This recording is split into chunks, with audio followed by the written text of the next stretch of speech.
Good morning, everyone. Good morning, guys. Welcome into the morning's live.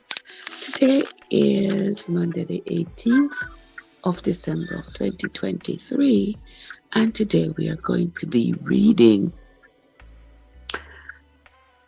Today we are going to be reading from Ezekiel chapters 8 and 9.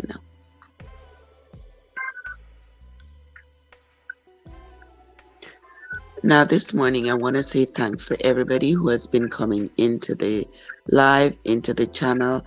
I sincerely appreciate all your responses, the thumbs up, the shares, and just the communication between us. I sincerely appreciate it. And I want to say thanks to everybody. Everybody who has stopped by, those of you who are new. A very, very special welcome to you, and to all my returning travelers. I want to say thank you for your continued support. Now, a few days ago, we started the reading of the book of Ezekiel, and Ezekiel is another interesting character amongst the Jewish prophets. Ezekiel has come forth with his version of prophecies. And it seems to me that every prophet comes with their own version of prophecies in order to stand out, in order to be different from the person before them, in order to get the Jewish people to believe that they are the most authentic of all the prophets. We saw Jeremiah, of course. You all know I talk about him all the time because he was one of those people. You know, if you read the words of Jeremiah, you will see how conniving and cruel he was.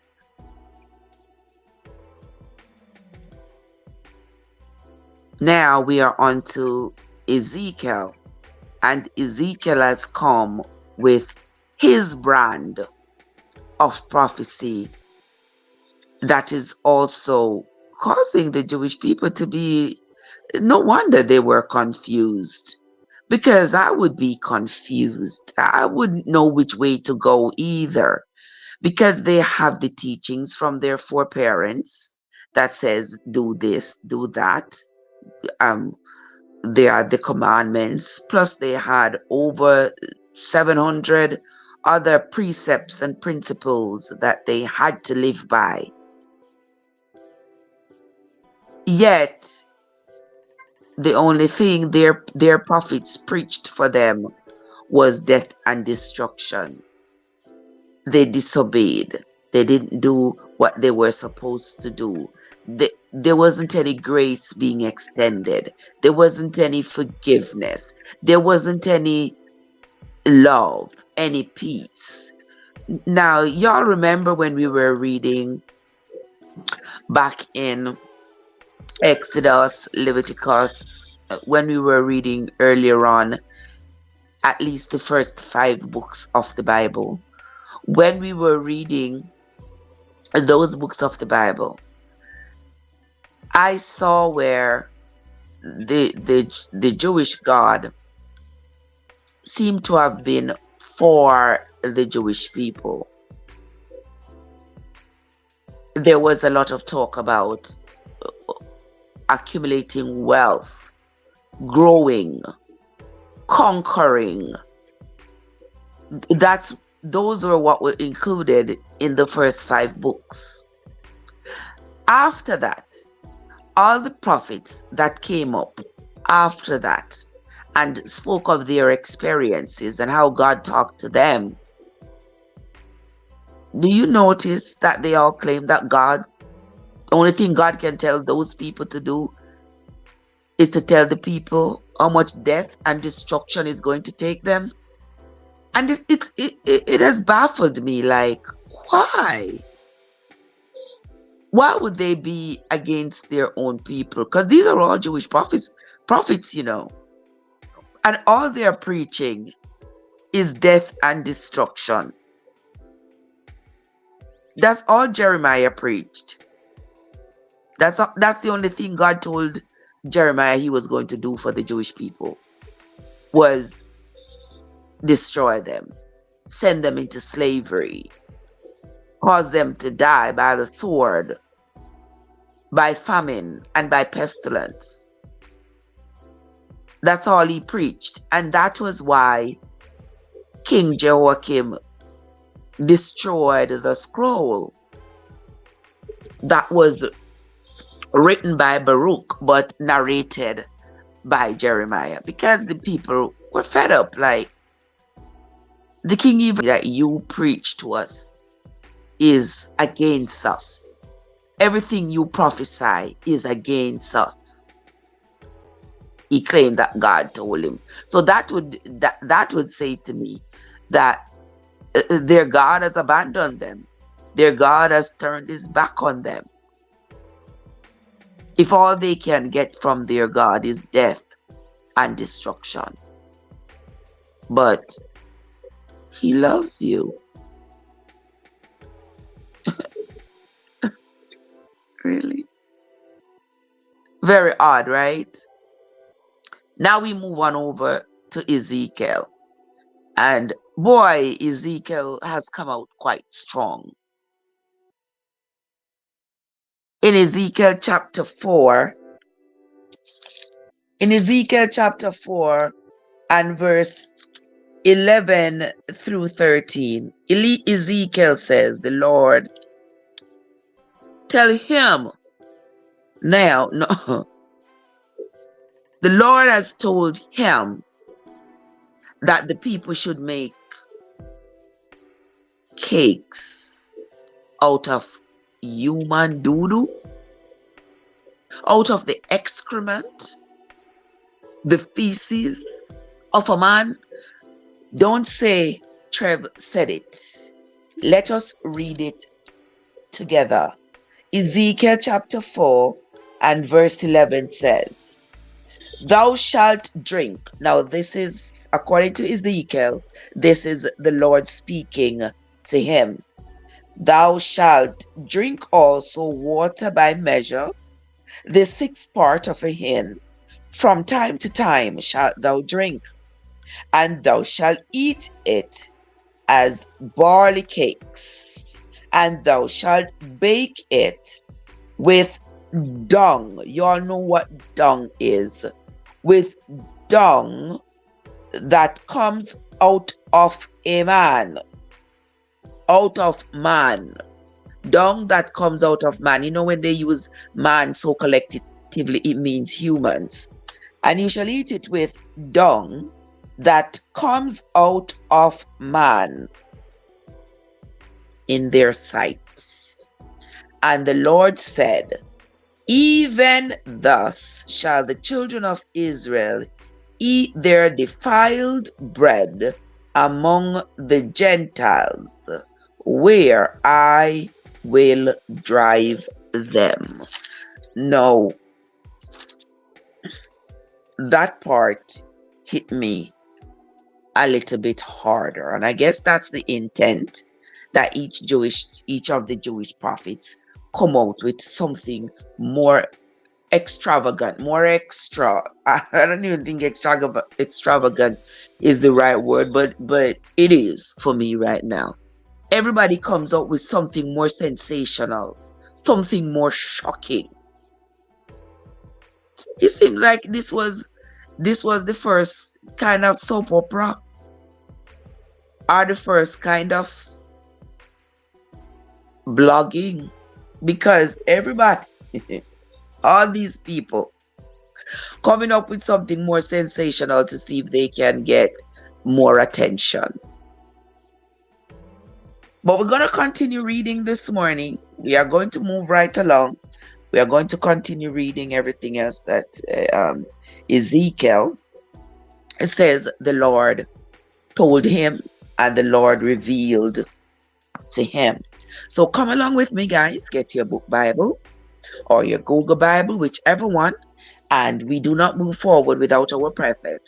I do not endorse any particular religion or any particular denomination on my channel. No siree. What I do is I read the Bible. I'm reading the Bible for myself so that I can be aware of its contents and I can get the context of its contents. And on that journey, I have decided to take you all along with me. So I'm reading so you all can follow along and or listen along. All right, so we are on to Ezekiel chapter 8. So let's begin. And it came to pass, wait, let me adjust the light. Okay. Come on with me, guys. Let us do this together.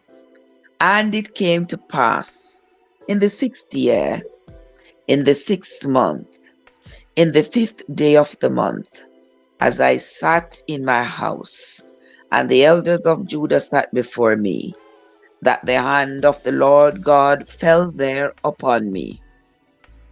Then I beheld, and lo, a lightness as the appearance of fire, from the appearance of his loins, even downwards. Now remember, Ezekiel in the earlier chapters said he had a vision of somebody coming out of the clouds with amber from the waist up and fire from the waist down.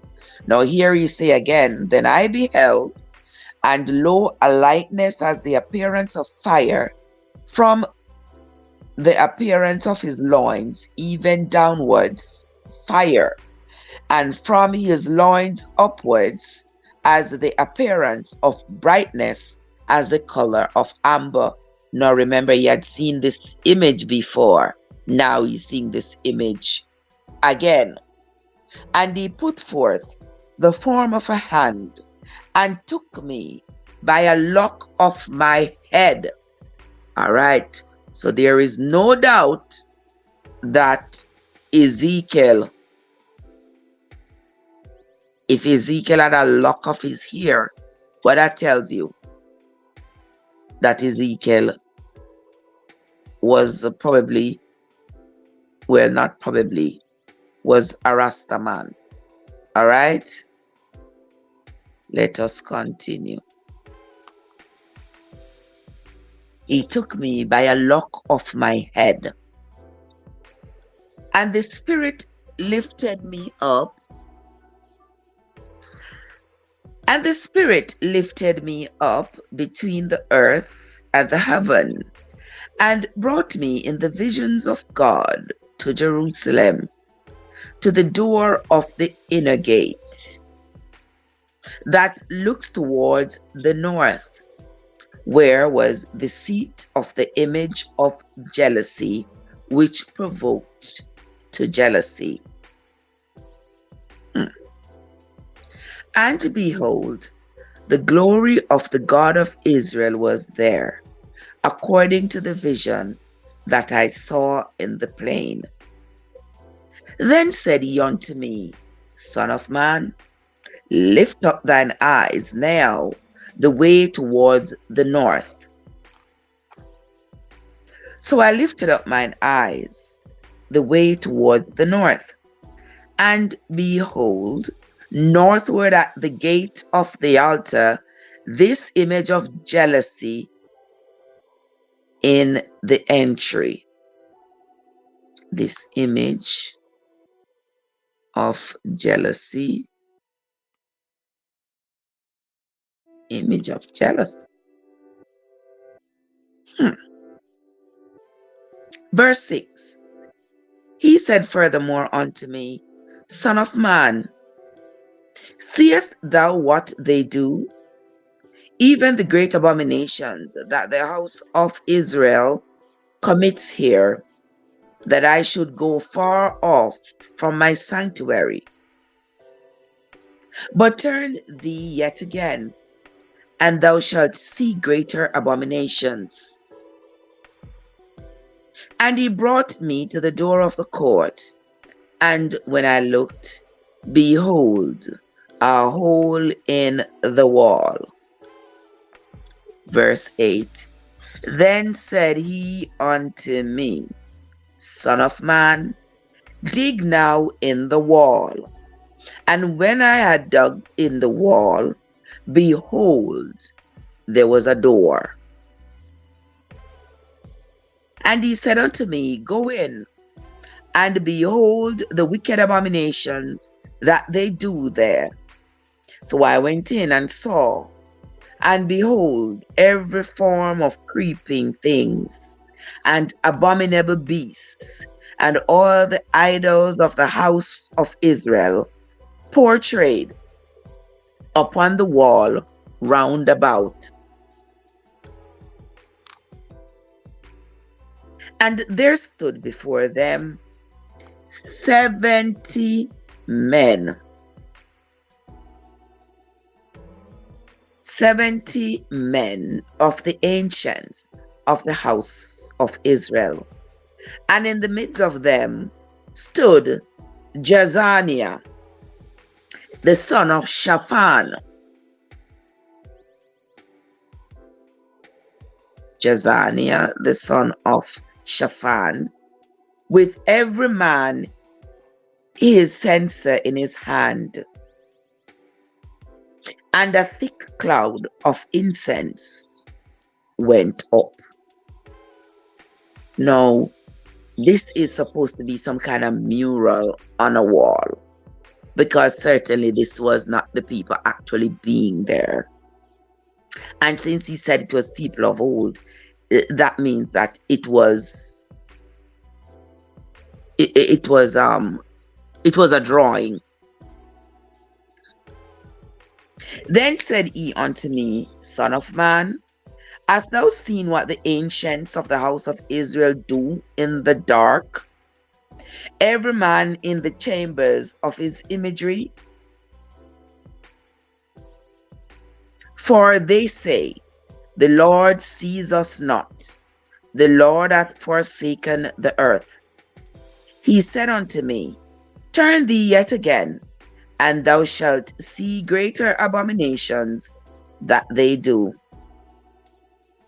Then he brought me to the door of the gate of the Lord's house, which was towards the north. And behold, there sat women weeping for Tammuz.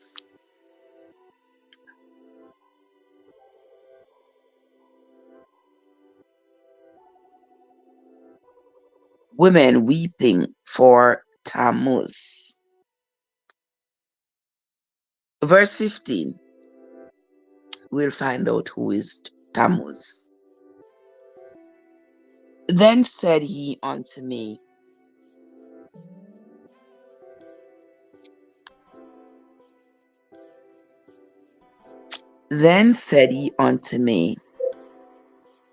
Hast thou seen this, O son of man? Turn thee yet again, and thou shalt see greater abominations than these. So here it seems as though the Jewish people had drawn some kind of a mural on a hidden wall. And now Ezekiel is saying the Lord has directed him to knock down a concealing wall so that he could see this mural. And here he says the Lord is telling him that this is what the ancient people did, thinking that he was not able to see them. Now in verse 15, Ezekiel says, Then said he unto me, Hast thou seen this, O son of man? Turn thee yet again, and thou shalt see greater abominations than these. So this was supposed to be considered to be one of the abominable acts of the people, the ancient people. And he brought us into the inner courts of the Lord's house. And behold, at the door of the temple of the Lord, between the porch and the altar, were about 25 men with their hands towards the temple of the Lord, and their faces towards the east. And they worshipped the sun towards the east. Then he said unto me, Hast thou seen this, O son of man? Is it a light thing to the house of Judah that they commit the abominations which they commit here? For they have filled the land with violence, and have returned to provoke me to anger. And lo, they put the branch of their nose. They put the branch to their nose. Verse 18. Therefore will I also deal in fury. Mine eye shall not spare, neither will I have pity. And though they cry in my ears with a loud voice, yet will I not hear them. Now, when you all listen to this and hear, this is Ezekiel claiming that the Lord has spoken to him, and these are the words that the Lord told him. Another evidence of a lack of grace, a lack of empathy, a lack of, should I say, peace, lack of love. This is how all these prophets portray their God, as a angry, violent person who you dare not cross. You dare not do anything against what he says you should do, or else death and destruction shall be your reward. Here Ezekiel is saying the Lord has told him in verse 18 of chapter 8, therefore I will also deal in fury, mine eye shall not spare, neither will I have pity. And though they cry in my ears with a loud voice, yet will I not hear them. And this is not new. I know a lot of people who accept their fate if they are poor, if they find themselves in serious situations, in any kind of human predicament, in poverty, whatever it is, they try to justify it and say it's God's will. If God didn't want me to be poor, I wouldn't be poor. And to me, that is a slave's mentality. The Jewish people did not want to be slaves to this kind of anger. And that's why I believe they continued to seek peace somewhere else. They continued to search for a place, a community that would accept them as they are, as humans. They could live their lives. There was no threat of death and destruction if they did anything, if they committed any religious sin. And that was why when Jeremiah tried to tell the remnants of the people that were left in Jerusalem after Nebuchadnezzar destroyed it, when they wanted to go to Egypt for peace, Jeremiah said, God told him to tell them wherever they went. They said, well, we don't care. We have nothing to do with you, because all you preach is death and destruction anyway. And before you came, we were here baking cakes to the Queen of Heaven and living our lives. And there were none of these threats of death and destruction. We were living in peace. And now here you come preaching death and destruction, and then Nebuchadnezzar come and destroy our place. And now we have to be running around trying to find another place to live in peace. We don't want to hear nothing from you. And I believe that if Jeremiah lived in today's society, it wasn't going to be for long. It wasn't going to be for long. Believe me. Because if anybody should come up these days and start to preach and claim to be a prophet, and all they preached was death and destruction for the people, it wouldn't go well. Anybody gonna lay down and fall for that? All this death and destruction? No, people tell you can keep on preaching your death and destruction. We are going to continue doing what we want to do. So you alone stay over there so and preach your death and destruction. And even in today's society, people are preaching, and they're not preaching with love and grace. Everybody's preaching hellfire gonna come and burn you up and all these things. This fear tactic. And it's the same kind of fear tactic that was being used by the Jewish prophets against the Jewish people. And that's why the people then left and went about their business. Like, they were like so over it. They were so over the death and destruction.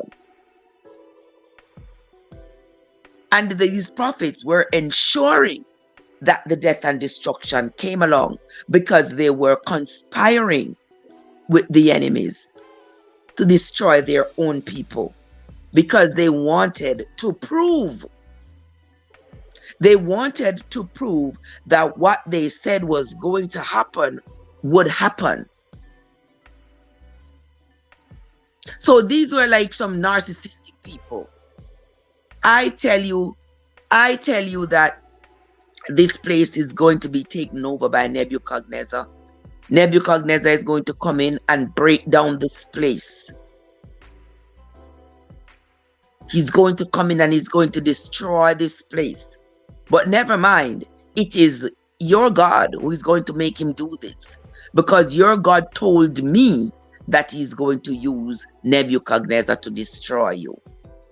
Now think about it, people. The Lord tell me to tell you that he's going to use the enemy to destroy you. And the Lord tell me to tell your people who have moved away and gone that they should come back closer and set up their houses and their thrones right here. So, if Jeremiah was for the Jewish people, I was prophesying for his people.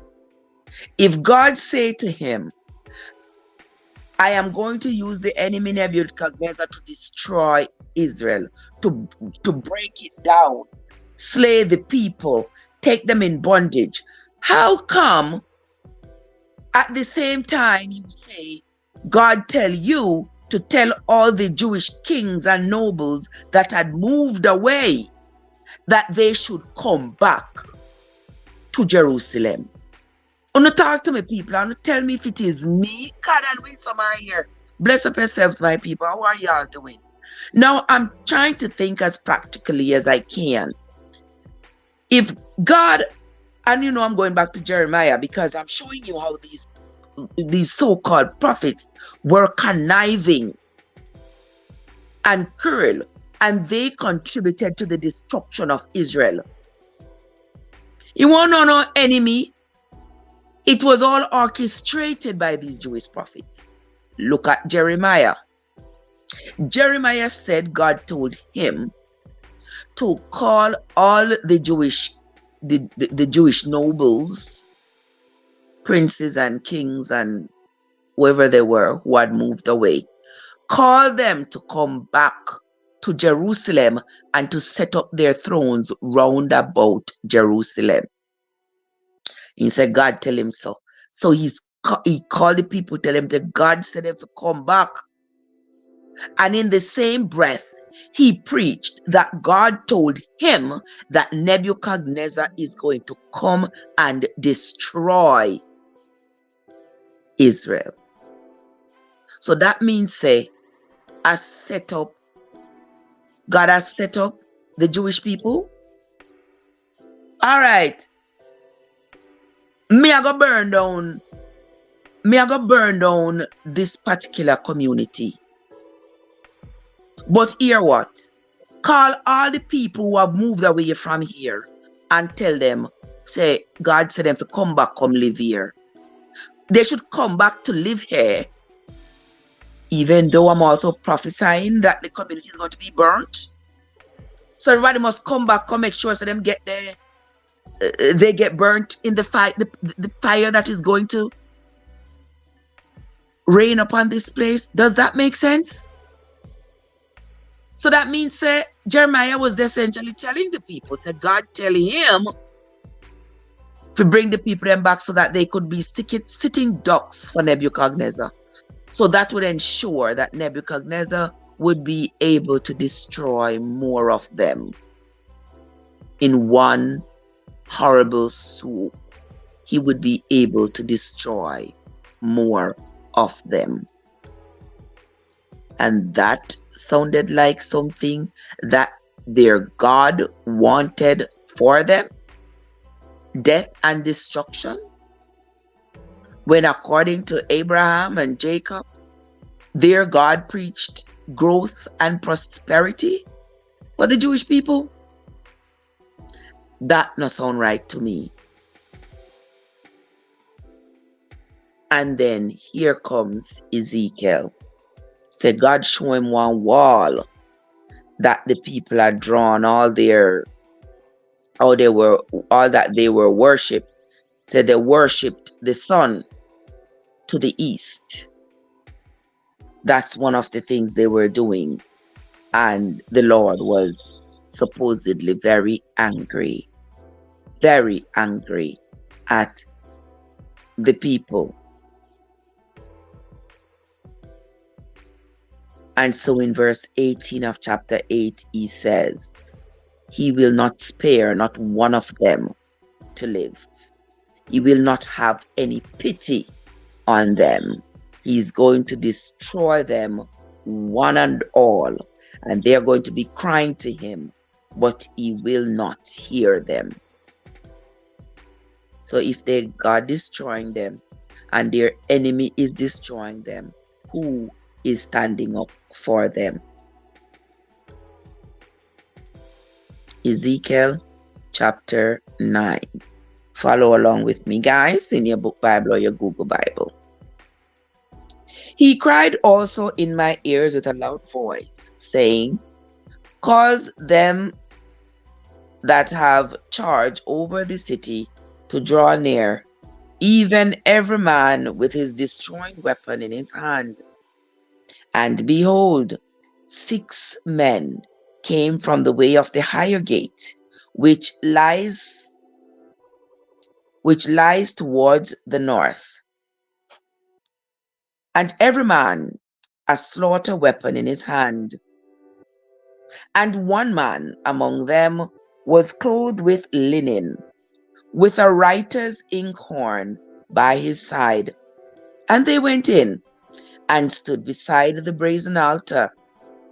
And the glory of the God of Israel was gone up from the cherub, whereupon he sat, to the threshold of the house. And he called to the man clothed with linen, which had the writer's inkhorn by his side. And the Lord said unto him, go through the midst of the city, through the midst of Jerusalem, and set a mark upon the foreheads of the men that sigh and that cry for all the abominations that be done in the midst thereof. Ezekiel chapter 9 and verse 5. And to the others he said in my hearing, go ye after him through the city and smite. Let not your eyes spare, neither have he pity. Why? Why, Lord? Why? Let's read it again. Ezekiel chapter 9, verse 4. And the Lord said unto him, Go through the midst of the city, through the midst of Jerusalem, and set a mark upon the foreheads of the men that sigh and that cry for all the abominations that be done in the midst thereof. So put a mark on the forehead. Mark their forehead, the ones that cry for the abomination. But the others, he said in my hearing, Go ye after him through the city and smite them. Let not your eyes spare, none of them have no pity. So that means the people who cry, who are upset. This is almost like politics.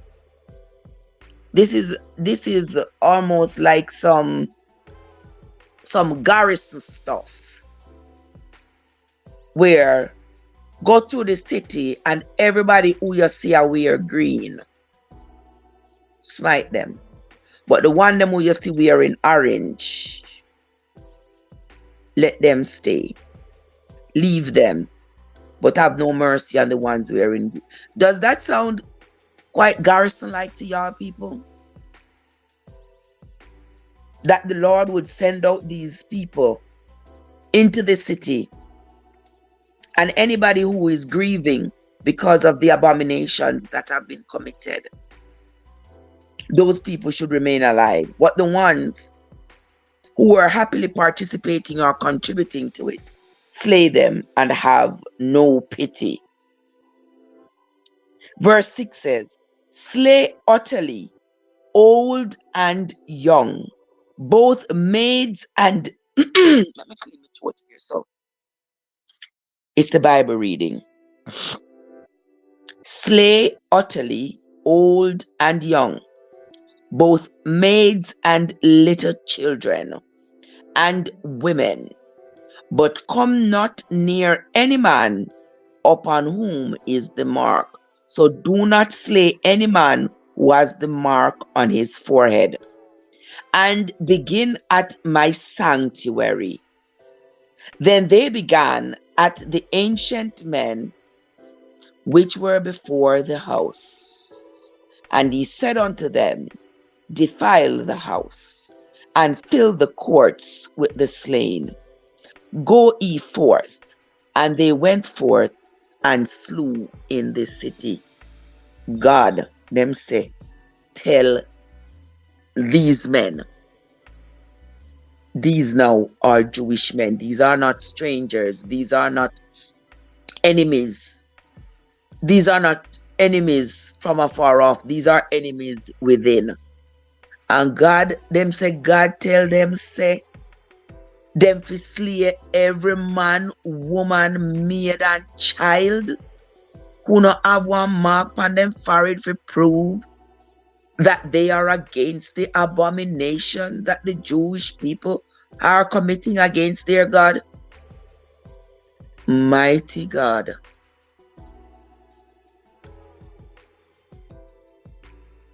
This is what Ezekiel has written.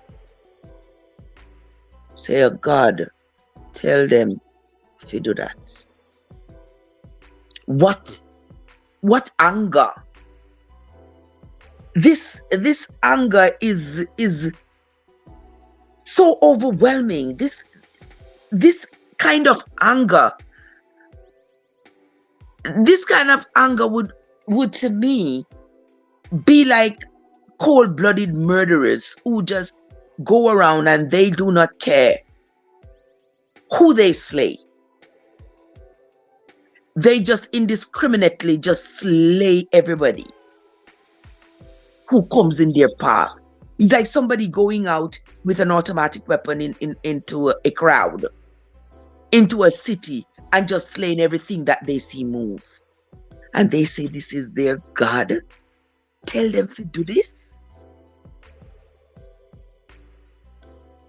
But I bet you the next word is going to be, but he loves you. But he loves you. Let us continue. My God. And he said unto them, defile the house, and fill the courts with the slain. Go ye forth. And they went forth and slew in the city.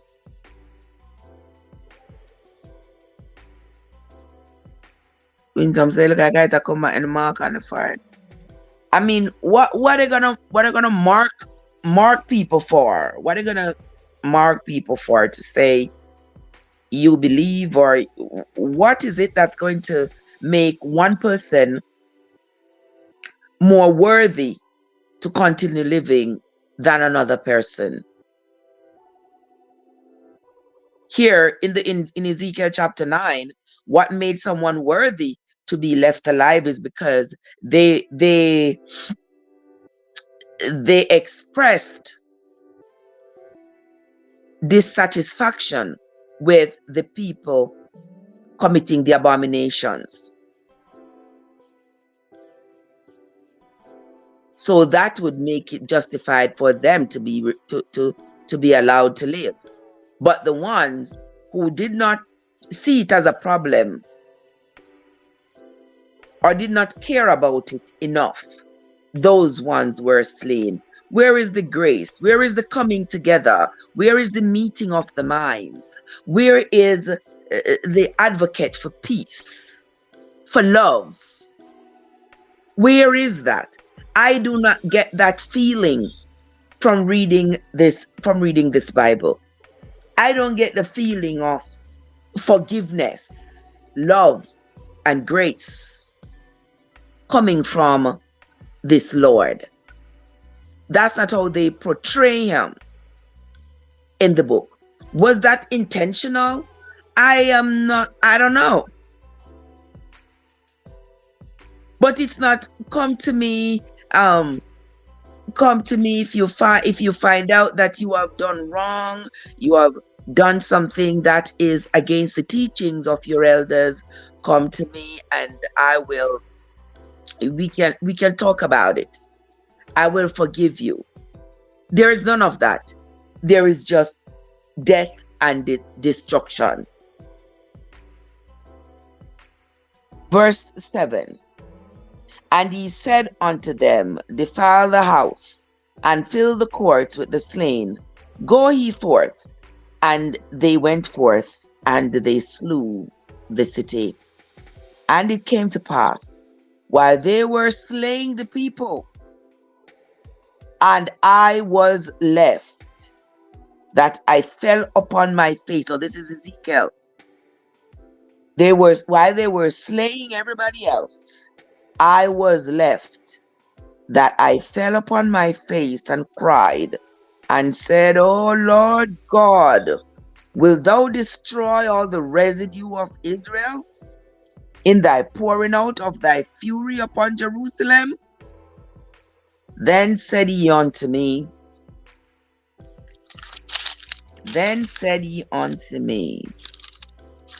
the iniquity of the house of Israel and Judah is exceedingly great, and the land is full of blood, and the city full of perverseness. For they say, the Lord hath forsaken the earth, and the Lord sees not. And as for me also, mine eye shall not spare, neither will I have pity, but I will recompense their ways upon their heads. Verse 11. And behold, the man clothed with linen, which had the inkhorn by his side, reported the matter, saying, I have done as thou hast commanded me. I hear that. Remember, remember over here in Ezekiel chapter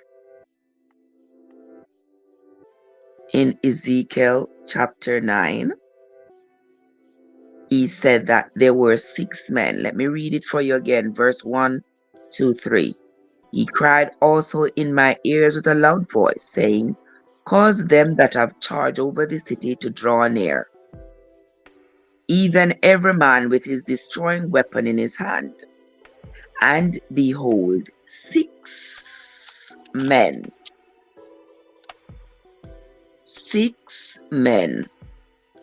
came from the way of the higher gate, which lies towards the north, and every man a slaughter weapon in his hand. That means every man had his sword in his hand. And one man among them was wearing linen, and that man had a writer's inkhorn by his side. That would be like you coming in as the documenter, the secretary who is going to write down what happened. So this man who was wearing the linen, he was carrying the ink and the scroll, because he was going to be the one to document what was happening. So here, the Lord sent them on a murderous rampage and sent the journalists to document all these murders. Ain't that something? Think about it. Think about it. I am not here to convince anybody either or thither when it comes on to their Bible. I am not here to tell anybody whether or not their Bible is right or wrong. That is not my objective here. My objective is to read the Bible so that we can all come together and understand the context of the Bible, because after all, the Bible is so influential in our lives. It does behoove us to know what is in it. And many people have not read it, so they don't know what's in it. So I've taken it upon myself to read it for us so we can all be aware of its contents. And boy, every day we are being blown away more and more, every single day. But that's where we're going to end for this morning. When we come back tomorrow, we will continue to read the book of Ezekiel and all his prophecies against the Jewish people. That's going to be the end of this morning's readings, my friends. Until next time, this is Trev from Trevessence, where your journey matters. And once again, I want to say thanks to everybody who came into the live, Sister Winsome and Sister Cod. Thanks to you all. I sincerely appreciate you. We will meet again. Oh, I should read this book. Chapter 3 of this book. We will meet again in the morning. Until then, my friends, have yourselves a great Monday.